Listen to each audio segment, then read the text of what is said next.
Why are we addressing this topic of homelessness? Why do we need to conquer homelessness?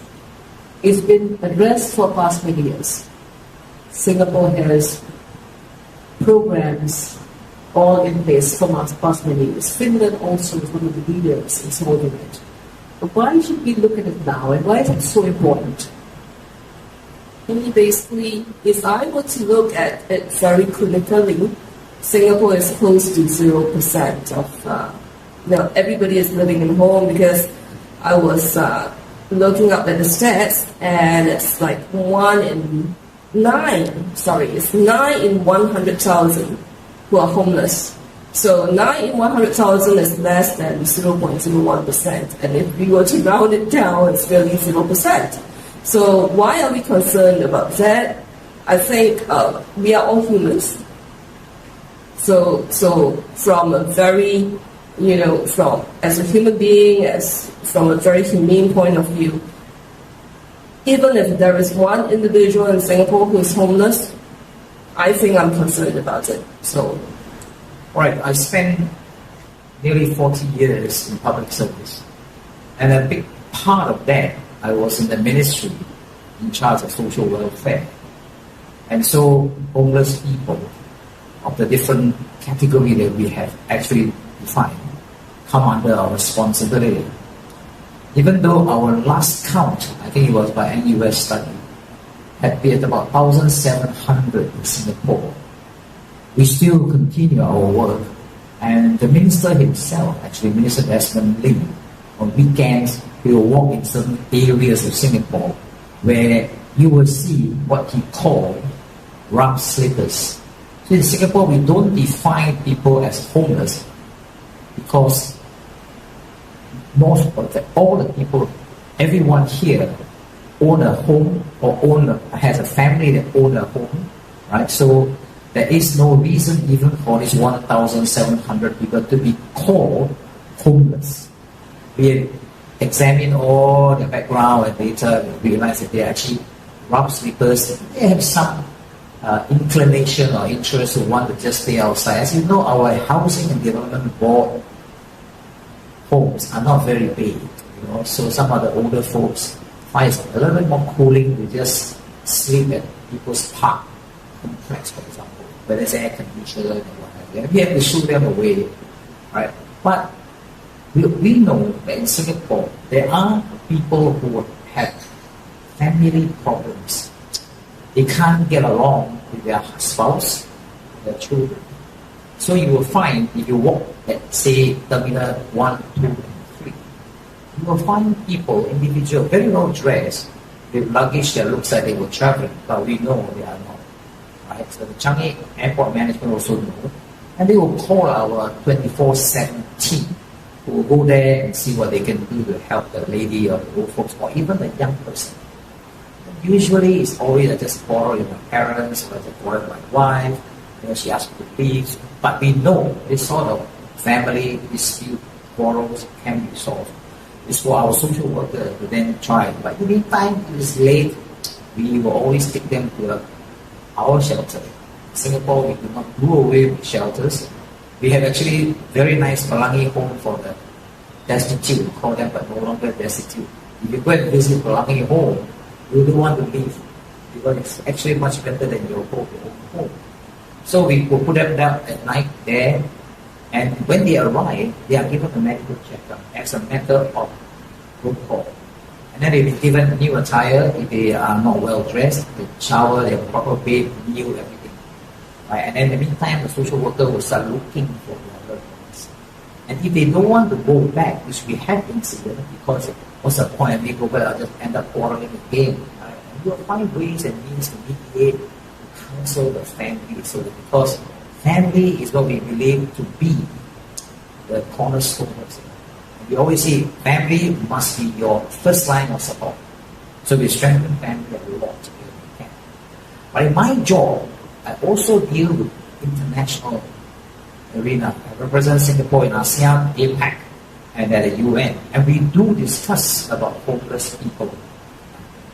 In many countries around ASEAN and other parts of the world, they do come to Singapore and learn Right? But it is very difficult for them to learn from us because Manila is a much bigger city than Singapore. Unless you have programs like our housing program where it is so cheap via HDD, right? You just can't house everybody.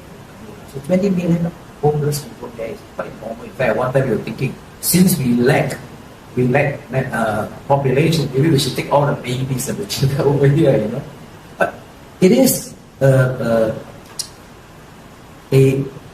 something that a lot of countries find very, very hard to resolve. Right? You need to have a state welfare system like Finland. Finland is a welfare state, and they are able to actually implement policies and law, remove you off the street, right? And then to house you by requirement, mandatory requirement, and you have to pay back, you have to do this, you have to do that. Now we too have a similar situation or similar law and policy or housing framework. We started many, many years ago, right? We will facilitate your home ownership. We start with rental first. Okay, we give you rental housing, then we move you into owning the own home by giving you certain financial planning, and finding you a job. It's so important. You know, our CBC will find you a job, and then from the job, we'll teach you how to put aside some amount of money to in the end own your own home.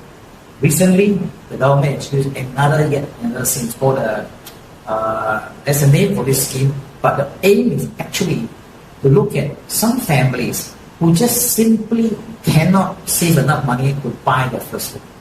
So what do? We are not prepared to give them the home for free, right? We actually facilitate even more. That means you're going to get zero interest loan, you're going to get grants, this and that, right? But you must work. You must work. That's the main criteria, right? So and now we are close to 100% ownership. Singapore, 90% public housing, the other 10% private housing. So there is no reason for any problem. But when I was told recent days, I said, Richard, have you been to San Francisco lately? And they show me photograph. My goodness, San Francisco city centers have a lot of homeless people. Why?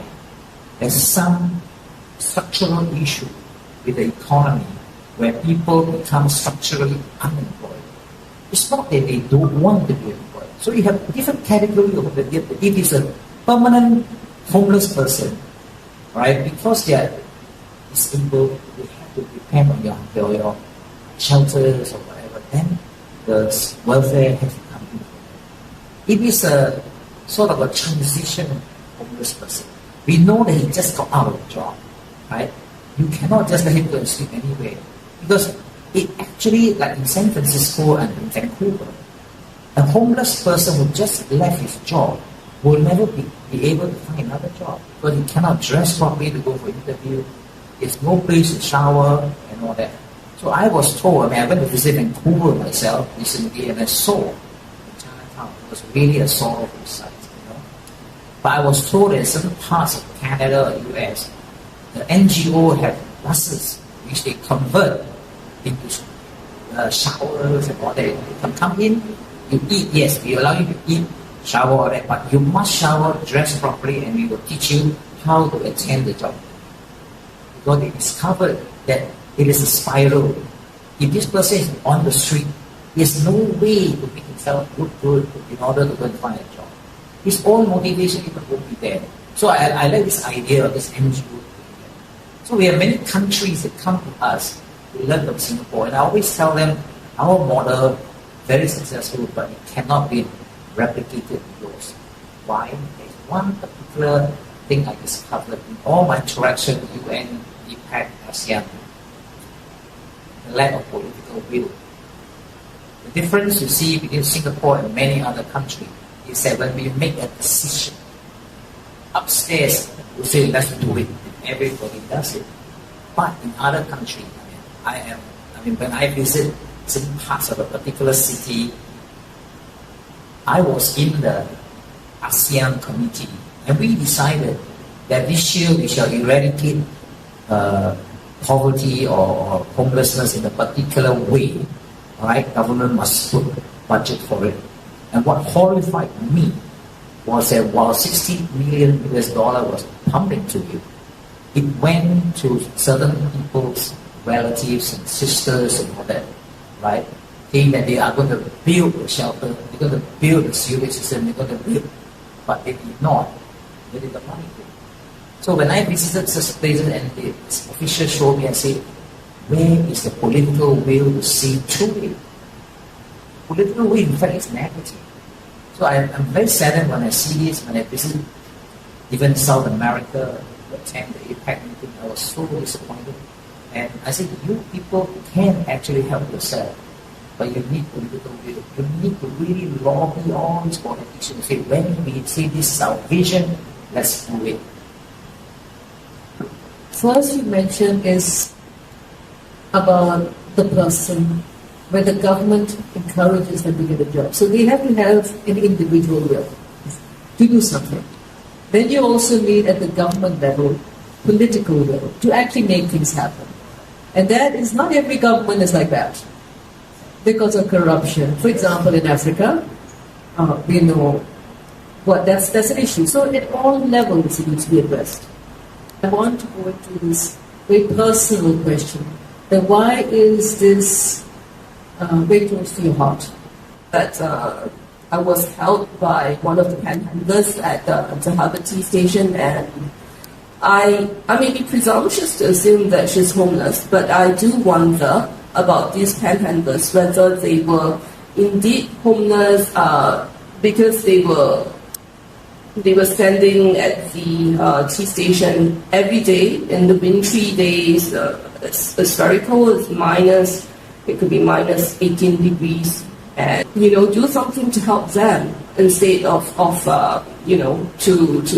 to just pass them by every day without noticing them at all. That was what happened to me, because for the most of my 6 months there, I noticed them, but I didn't say hello to them until the day that she helped me and she comforted me. So she was my savior, and we became friends. I befriended the group of them there.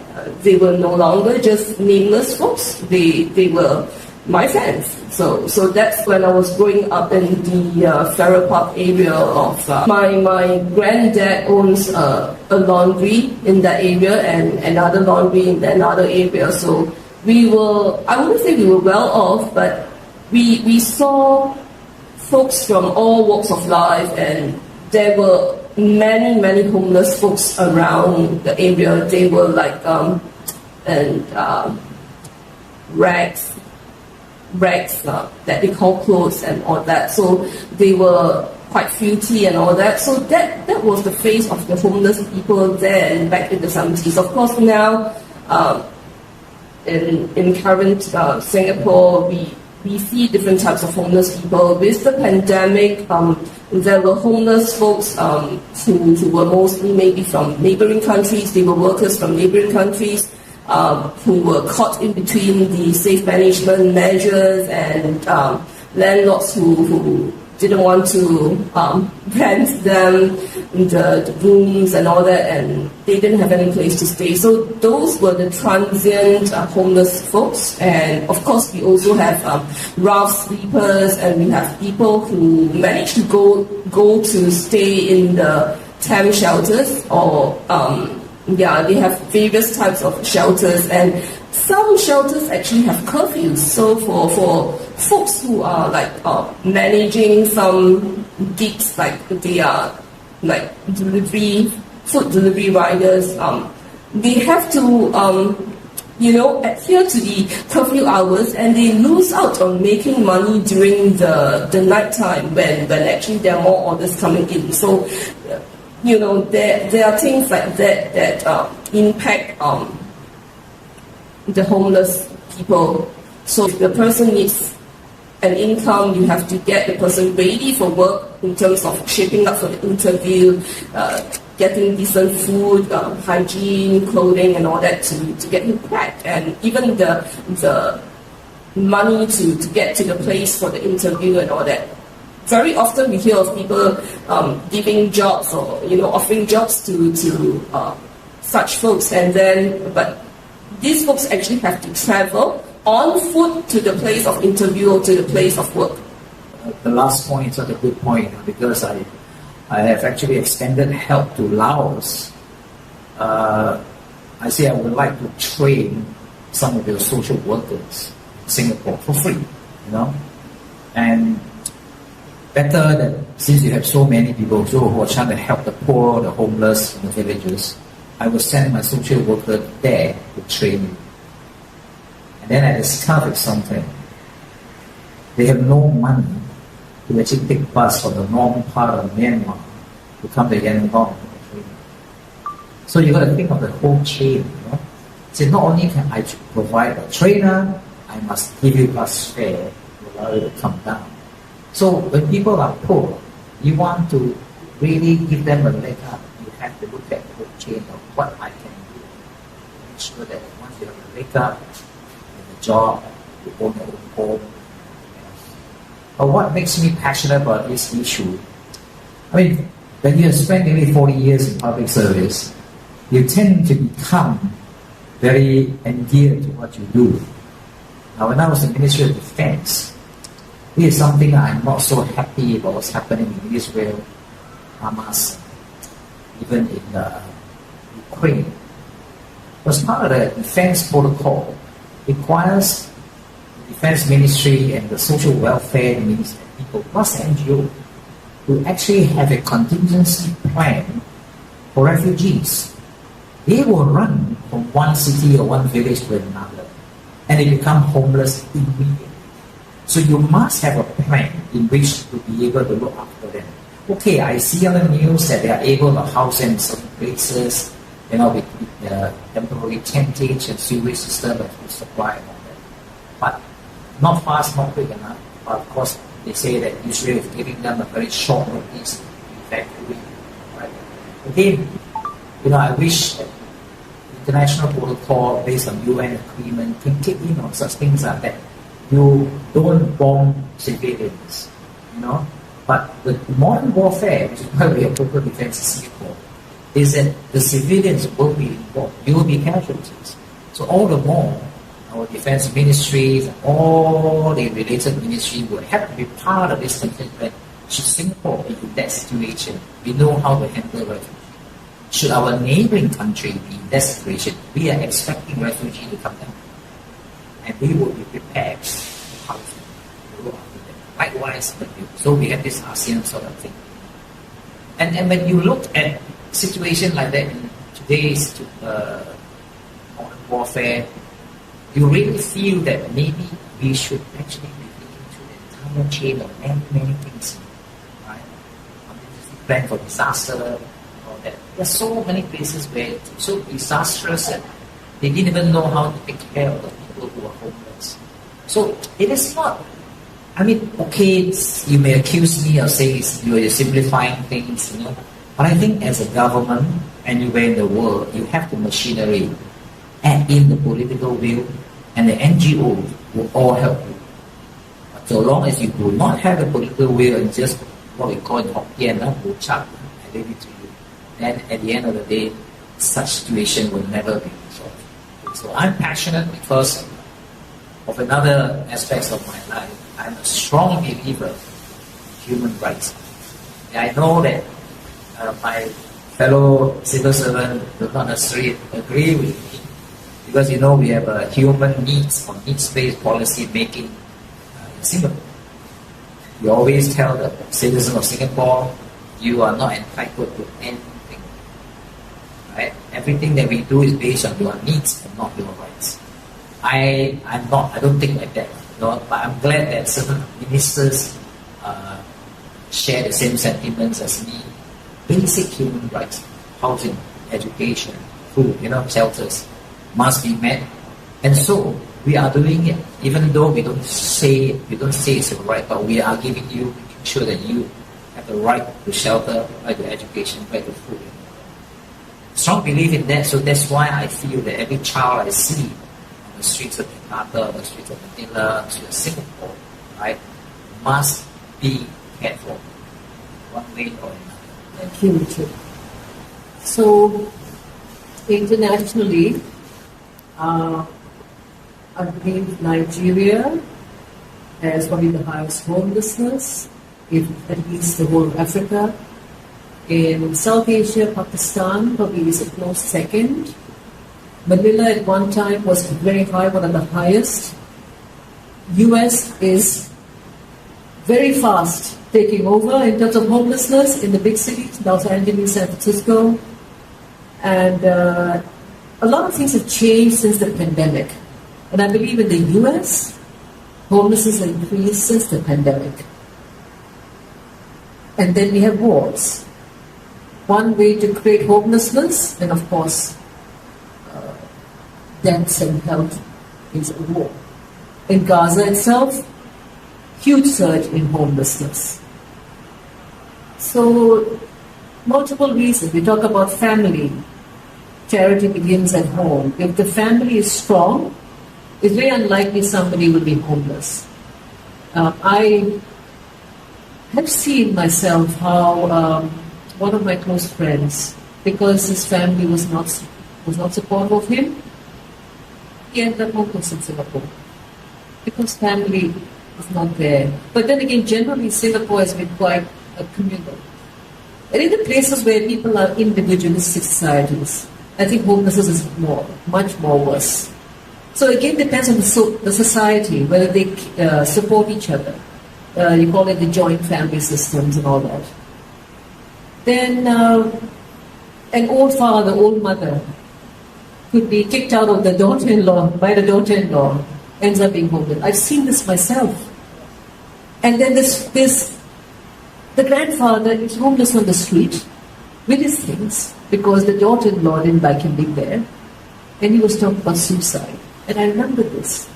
I found out later he actually killed himself 1 week later. Because it's so difficult for a man who's 70, 80 years old to survive on the streets. So there are multiple reasons. I've also seen how divorce leads to homelessness. A man usually gets kicked out of the house, sometimes a woman with her children. They end up in the hostels, renting cheap rooms or renting a bed because of divorce. So they were earning money, but also it affected their mental state. There's so many reasons. So a multifold approach is not just, providing affordable housing. I hope it's affordable, because I know this, that since 2021, housing globally has become very expensive. More expensive. I read the statistics, 40% increase in the cost of housing. So is it really affordable? And since the loss of income since the pandemic was just a few years ago, can people afford housing now, even if it's cheap public housing? Affordable? And what about people who don't do jobs? What about people who do business? Because not everybody is crafted for jobs. How about those who are creative people, the musicians, the authors, the poets? What about them? They don't have a pay slip. Is it easy for them to get government housing? Not so easy. I think we need to look at all these other things. And then if you're going to say, go get a job, are we trying to say, easy way out? We want to encourage creativity and entrepreneurship. But how do you encourage creativity and entrepreneurship when you're so busy trying to get the pay slip so you can get the housing and you can survive? So we're always stuck in just surviving, and we're not allowing people to be really, really visionary entrepreneurs who have to sacrifice earnings. So many things we need to look at. How do we cater to those entrepreneurs and creative people? Singapore wants to have a very creative society, but I know musicians and actors in Singapore who really suffered getting even HDB. They had to rely on their old mother to book the cheap housing on HDB, and then they would take the second room.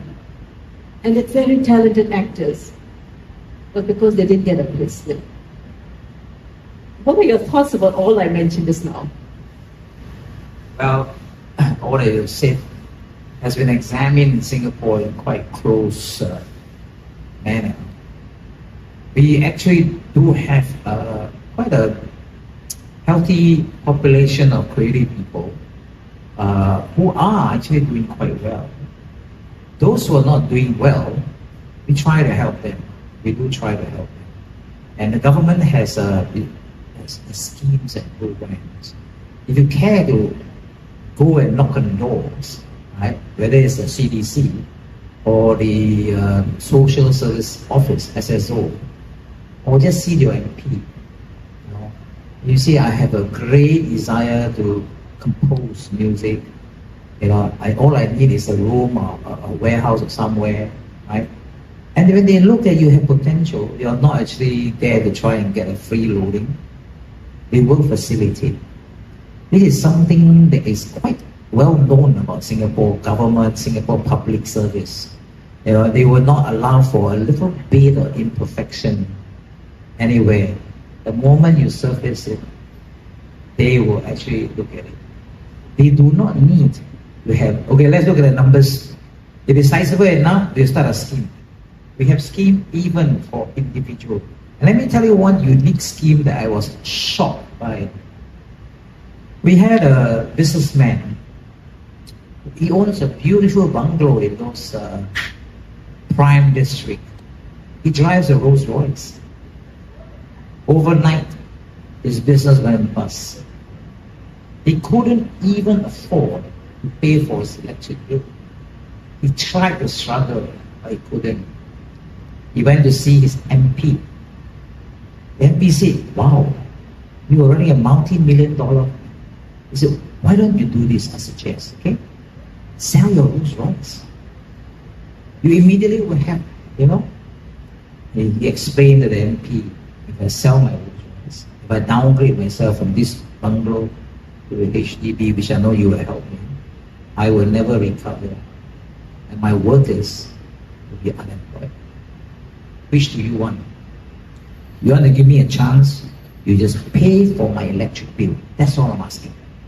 So that my children, my wife can continue to live at home. And I will continue to struggle to revive my business. Now, can you imagine that we give welfare to a multi-million-dollar businessman who went bust overnight? And we did. Because all he wanted was, restore my electricity. How can I work on my computers? We restored it. Did he sell his Rolls Royce? No, he didn't. He has to maintain. He recovered. Yeah, he recovered. He has to maintain the position. He has to go and meet his client. He has to sign multi-million-dollar contract. But you know how business are. The moment you fail, nobody wants to see you. So you got to see, that's the thing. They did the right thing. They helped him temporarily sustain himself because as a businessman, he's got resilience. Yeah. He's going to keep fighting. All right. So that's why in Singapore, we don't care, if there's only one person that need help. We will go for it. Okay, so this means the person, now people need to know this. They need to know. We don't go and publicize this because maybe it needs to be publicized because some people don't know. When you want to build a resilient society, you try not to make yourself look as though you are a welfare state.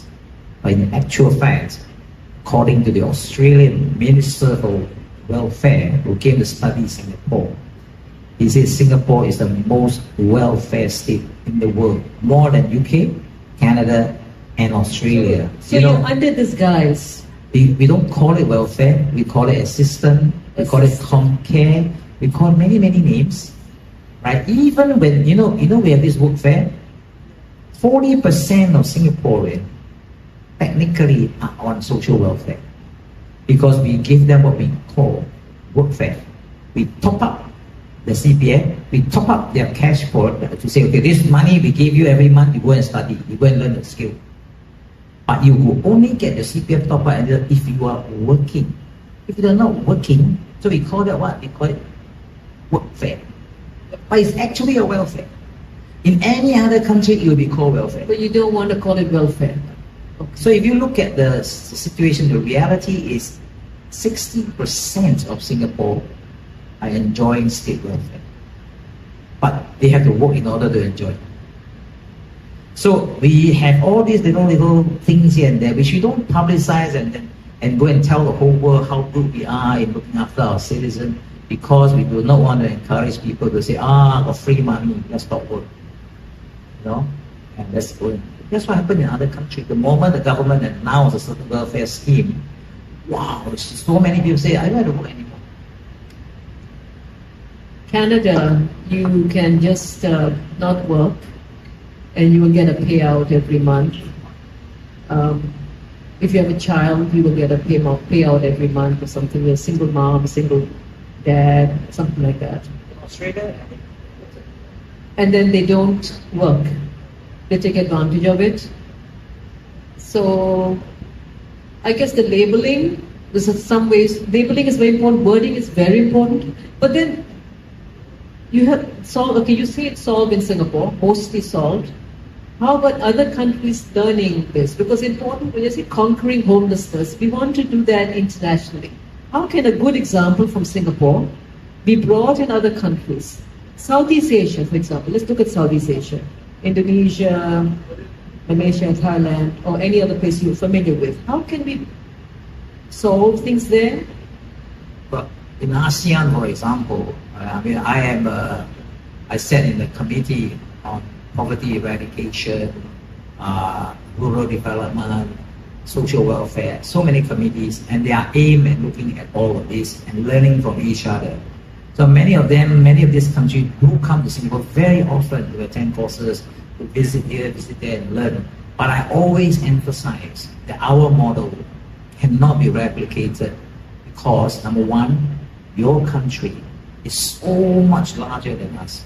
It's much easier to manage Singapore with only a 3 million, 4 million people, right? Of which only 1,700 people are poor, But your country, when you have 200 million people, for example, in the US, you will have 20 million people who are poor. So, not to replicate, but you can learn from our successes and our failure, right?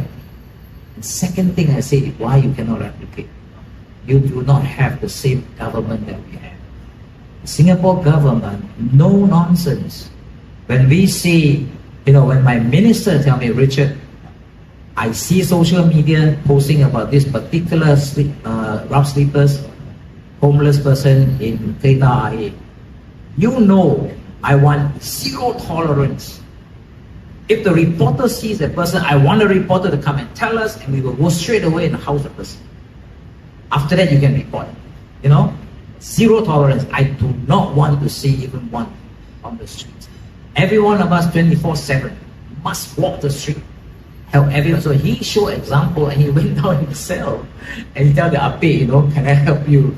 And then he went to see the churches, the mosques, not that the whole Tanjung Pagar area.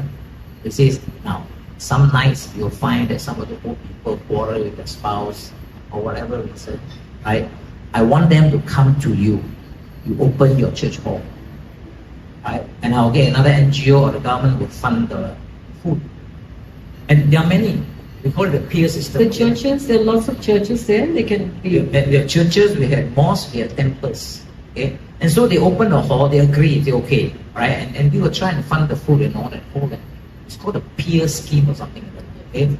Right? And it works very, very well. Now we also discovered something when we were going down the street. The people in Kereta Air, every night you can see them sleeping in the void deck.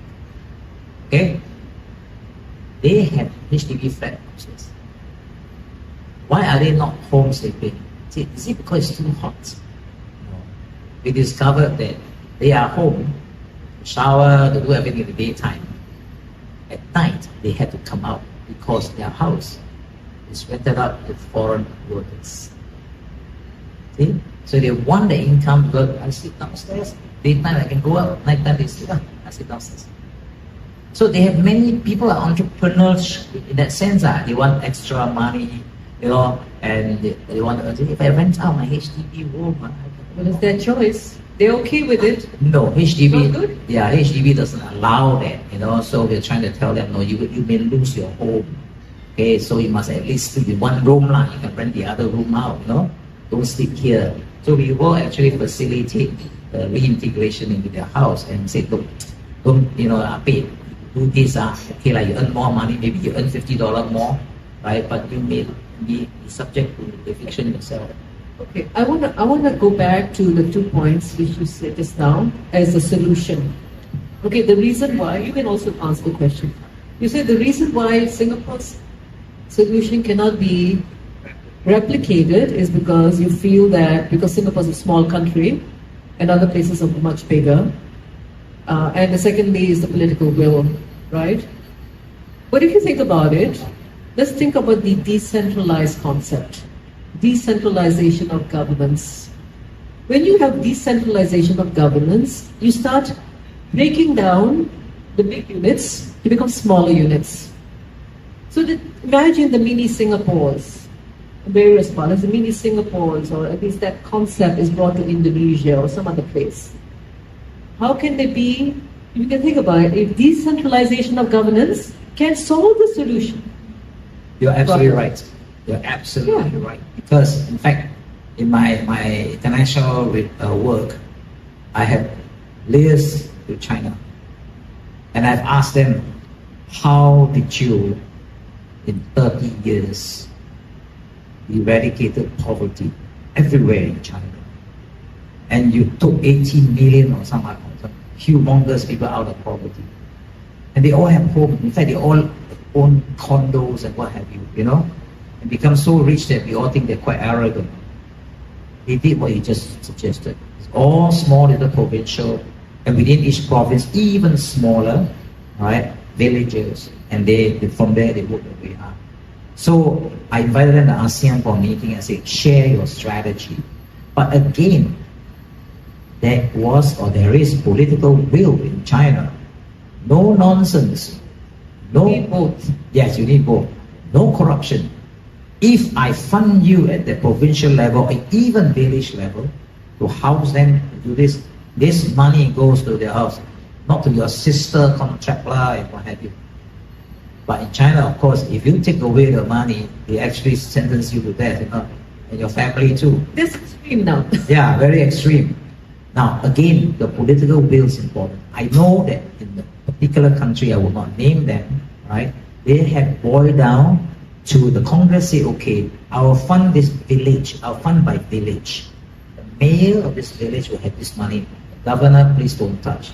The mayor will handle the sewage system, the housing system, everything, and then house everybody. But the mayor, I've given a contract to this person. Oh, she's not my sister. But actually she is, you know? And I was brought to one of the villages to have a look, and I said, wow, this beautiful Christmas arch. But why is it here when it's not Christmas? Oh, the mayor insists that this one must be kept on because that millions of dollars is the only symbol of his fabulous work in terms of welfare. So you see this sort of thing, where is a political will to serve the people? And of course, the people in politics are benefiting directly. And that's, to me, is very, very sad. You see that in South America, you see that in Eastern Europe, you see that in Africa, India, and in our neighboring country as well.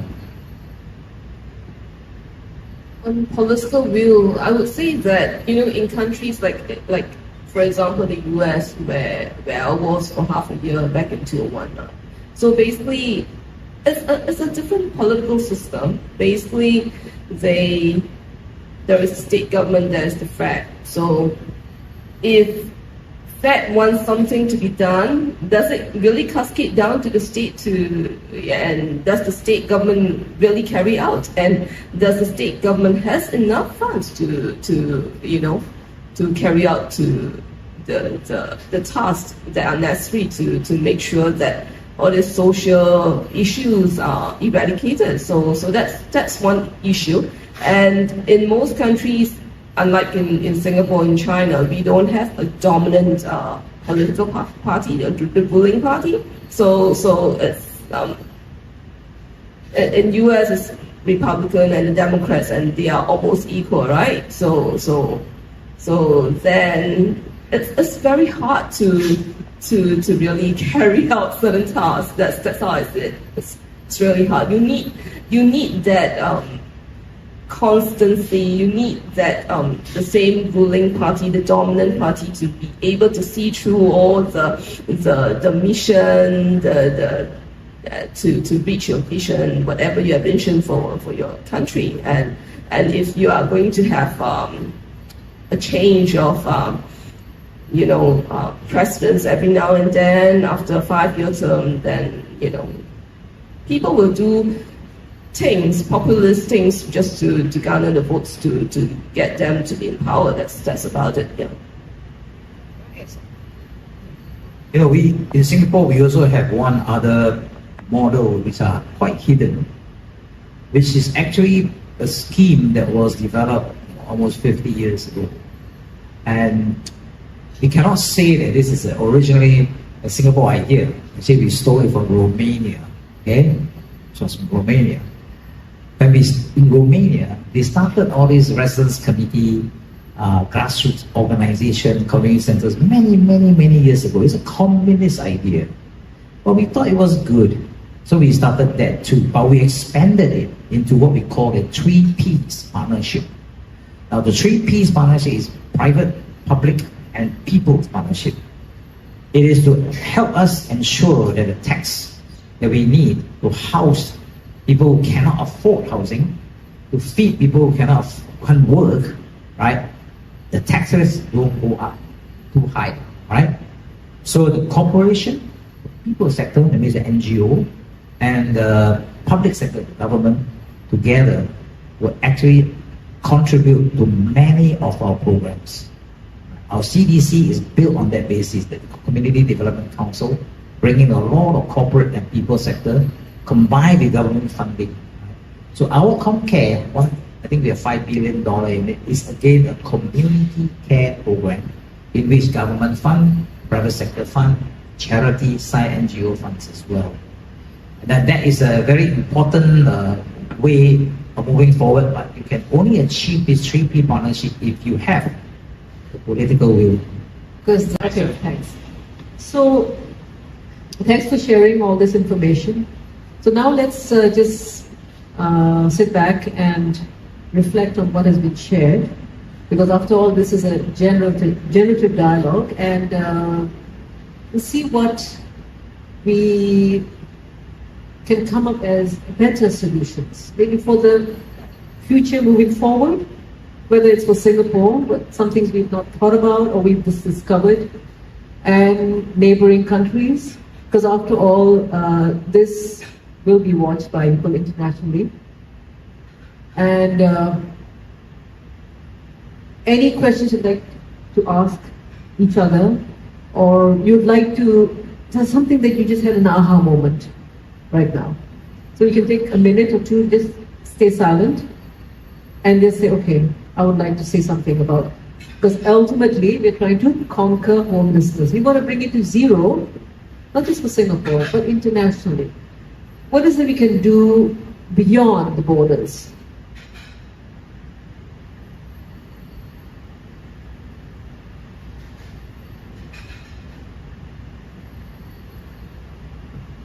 If I may start, when countries seek help from another countries, and there are many countries that offer aid, international aid, I find that the aid does not go to the right places where the aid is supposed to go.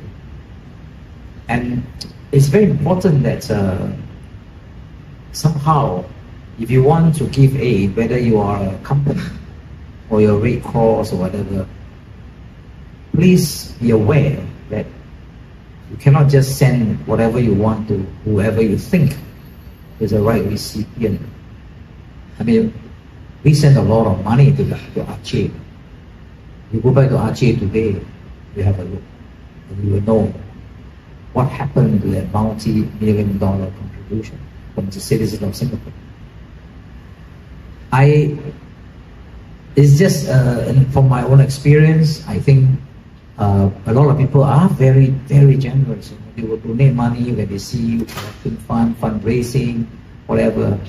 But as a fundraiser, please be mindful how you transmit the money and to who. You may have the right reason, passion for it, but make sure the money goes to the right recipient. Often it does not. Secondly, I would like the grassroots, the NGOs, please do not give up, because the people who are poor, who are homeless, need your energy, need your passion to continue with the work, even if there is no political will. When I see NGOs working very hard in Manila, KL, Hanoi, or even in Vancouver, I feel very inspired, because despite the effort they have to go into to raise funds, to reach out to the poor, and despite all the civil servant or politicians who actually don't try to help them, they continue with their passion. I think this is good. It's good for society. It's good for the future of the world if these people continue. Continue with your passion. Continue to lobby. Continue to tell the world that I am not doing this for any other reason but for the person who is homeless. Do that, you know. And if we can get more and more people to do that, I think the groundswell will force a political will somehow, somewhere, and then we will probably have a better society tomorrow. Thank you. I want to talk about the word political will. Do we need to rely on the government? Because sometimes we can't. Very good question. Actually, if you go back in time, which I have seen some places in China and some places in South America where they don't want the government to be involved, and the government don't want to be involved anyway. And yet, through self-reliance, self-help, they can actually look after the village, bring up the kids, and they're all healthy, happy, and it can be done. But when you have a situation in which you have a structure, and there's a politician somewhere, there's a top civil servant somewhere, and all that, and they introduce rules like, if you want to raise funds, you need to have my license, my permit. If you want to build a shelter here, you need to have my permit. And you have all these rules. But the political will is not to help you raise funds or help you build a shelter. It's for another reason. Then it's very, very hard without the government to have the political will to help you, for you to actually serve the needs of the community. Problem in today's society is the government is everywhere. And I've said this, I know a certain government in this region or elsewhere don't like to hear it. In fact, I offended the Chilean government when I said certain things. But I was congratulated by many other countries because they say, Mr. Tan, we dare not say it, but good that you say it.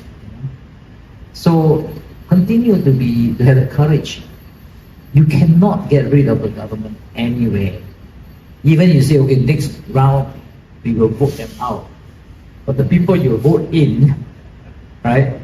So just continue, and tell yourself, I'm going to be Mother Teresa. Okay, I'm not going to care about however you stop me, right? I'm doing it for the poor. I'm doing it for the homeless people. And do it.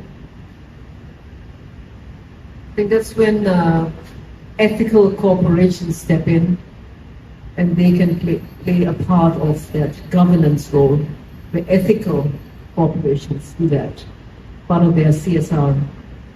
So you don't always rely on the government. And also, I don't know, you follow all the advocacy, truth advocacy going around. They're very much against the government. They find that there's corruption, there's all the misinformation in certain governments. So there's uprising of doing things themselves and not relying on government. You must have seen this. So there's a lot of distrust for government. Anyway, that's going on. That is accelerated since the pandemic. So which means we need to empower ourselves. And there are very rich individuals, there are very rich corporations around the world. It can be just the community and private partnership. May not need to involve public. Especially when the governments are so corrupt in certain countries that you cannot involve public anymore. Okay, as I mentioned earlier, Pakistan, totally, you know what's happening there with the government. Private sector has to take a role, but they have to be ethical.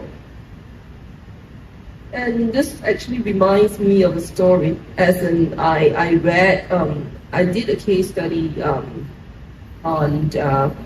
I read and did this case study and some solutioning on what was done in Detroit City.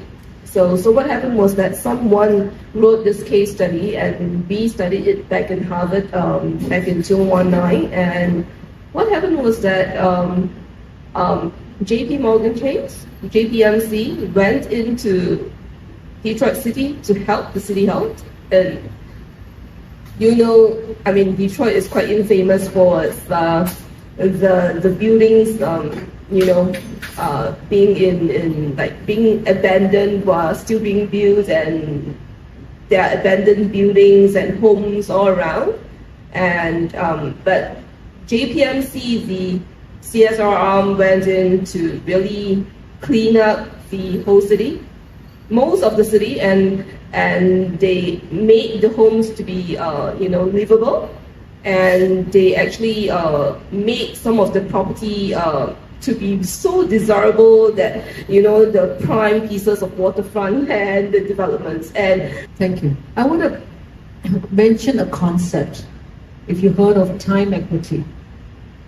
Time equity is rising as a concept of using time to be compensated. So for example, a person who is a social worker or doing a lot of humanitarian work is probably not getting a salary, but he or she is putting in a lot of time, and that is a value. And if you value a person, let's say Mother Teresa, she's probably a billionaire according to time equity. She's a social billionaire. Now there has been some talk about using time equity to own a house.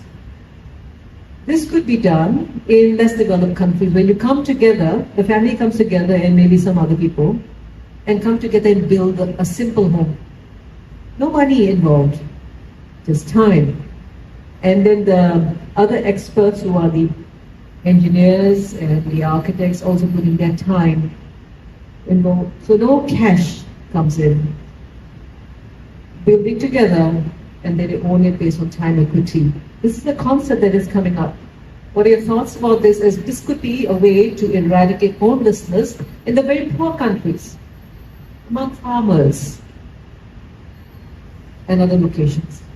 I think it's a very, very good idea. I think it's a feasible and plausible idea as well.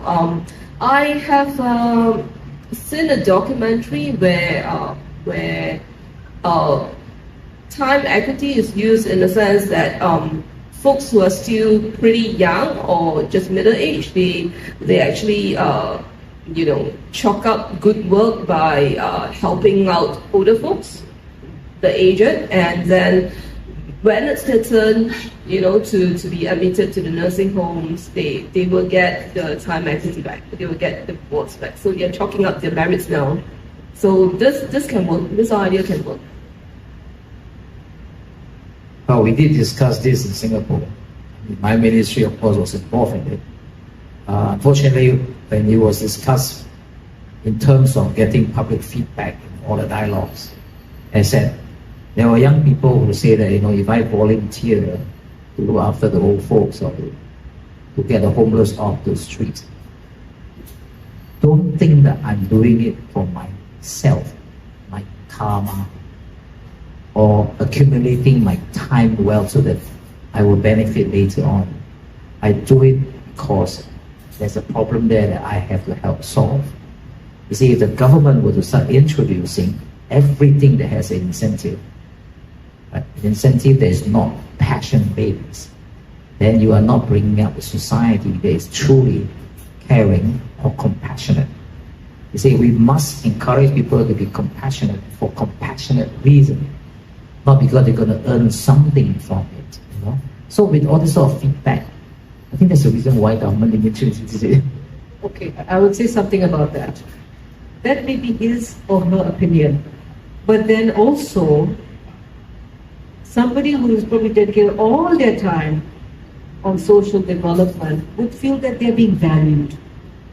Finally, the world values me and sees me as a rich person who has some wealth, because they're seen as poor. Oh, no, not much money, it's just a social worker. Not much money, it's just a missionary. So they feel some value. To me, I think it's very heart-wrenching. I have seen some friends who have given their whole life to, doing work pro bono, free of charge, volunteering. That's their whole life, and sometimes they even, put in their own money, whatever little they have. And some of the friends support them by giving them some money as well to keep the good work going. However, they are, at the end of the day, when they are older, when they are maybe in their 50s, 60s, or 70s, they don't even have a basic home, a studio, a HDB apartment. I'm not talking about a condo studio, a studio, one room flat to go back to. And if sometimes they couldn't even afford to rent from HDB because they need to join with another single. So there are different rules that constrain people from owning a home when they have given so much of themselves. It's time to at least show them that they are valued and reward them a little. Yeah. The reason I mentioned about time equity is to just say that all the people who really want to be able to acquire things, but they can't afford it, that they want to give it their time. There are people like that. They can't afford a home, but they put in their time, their skills. How about those people? Yes, there are. If you look at the Google, you will find that throughout the whole world, they have websites that allow people to use their skill to trade, in a way, Yeah, but how about acquiring a home? No, in a way, if they can be a handyman for you or whatever, right, and they accumulate whatever they do, they say, look, I have no job, but I can clean your house, I can look after your kids or whatever, and then they accumulate whatever, right? But to build a home, a bit different. If it's in the village, far away in the Serengeti, maybe, but you cannot just say, I want to build a home here, and you can't.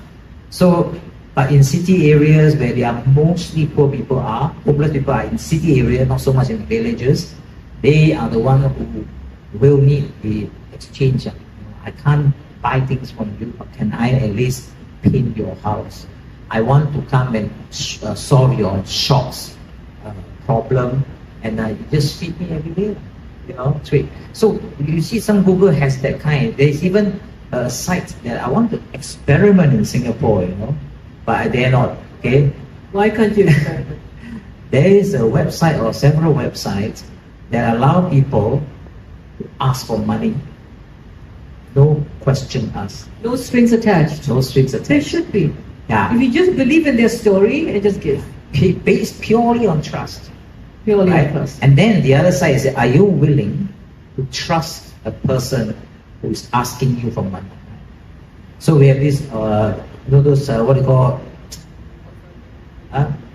crowdfunding, yeah. So I was amazed that I saw a person who crowdfunded $30,000. Say, I need it for my medical treatment. Wow, everybody just gave, based purely on trust. So we have people in the world who are actually very generous, very compassionate, who are willing to take the risk with you. And I like that. We should not stop that. But if that person say, I want to find out about this, I want to find out about that, can I get a tax deductible certificate, receipt? That's the end of it. Yeah. So then, many times those who actually get the money, they've got a very good write-up, their marketing skills are very good. But how about this coming up with sponsor a home for the homeless? That you can encourage the public to sponsor a home for the homeless or something. Do you think it would be possible?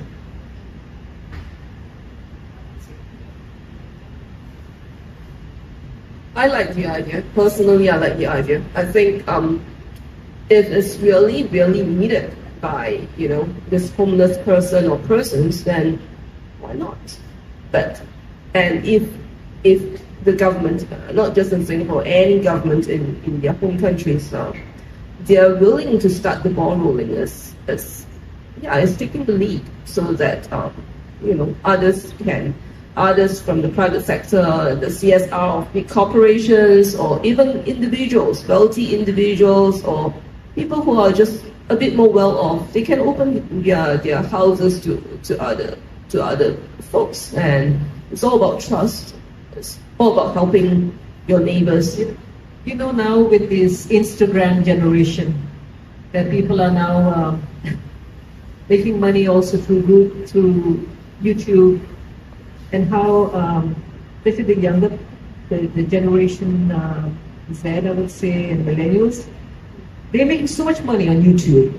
They can even buy a Birkin bag for $100,000. There is a lot of money out there among the millennials who know how to make money through these new technologies. If there could be programs, sponsor a home.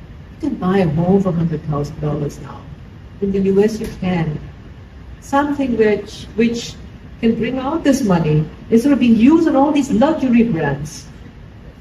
Actually, this sort of idea has been experimented before. There have been philanthropists, big corporations, who are willing to build houses for the poor, give it to them for free. But in a lot of studies, you also see that such philanthropic idea ends up with people who abuse it. So the thought among a lot of philanthropists is that I cannot just give them free things. I must give them a job. I must make them work for it. They need to work for it. Yes. Put in their time, right? Put in the time or whatever, But even in the city, they can't build their own home, right? And I just visited a place in South Africa called Hazy View. There's a huge group of people there who work for the copper mines. And I was told that at one time they were living in this shanty town area. They built their own shed, and then they lived there. The local authority provided electricity, sewage system, but they work in the mine. The mine as a company will not provide housing. Then one day, don't know what happened, a group of people just decided to come in, tear down all the huts, make them all homeless. So I said, did the company at least do something? It was a supermarket owner in that town who felt so sorry for them. And he said, these are hard-working people. They did not cheat you. They are not, been there for free. Freeloader, social welfare kind. No. They live there, build their own hut and work. You know what he did? He went and negotiated, I will buy this piece of land. And he built the houses for them. He said, I will give to every this worker because I know they are not freeloaders. They will work. All they need is that shelter. And I said, wow. We need more people like him. So we just stop.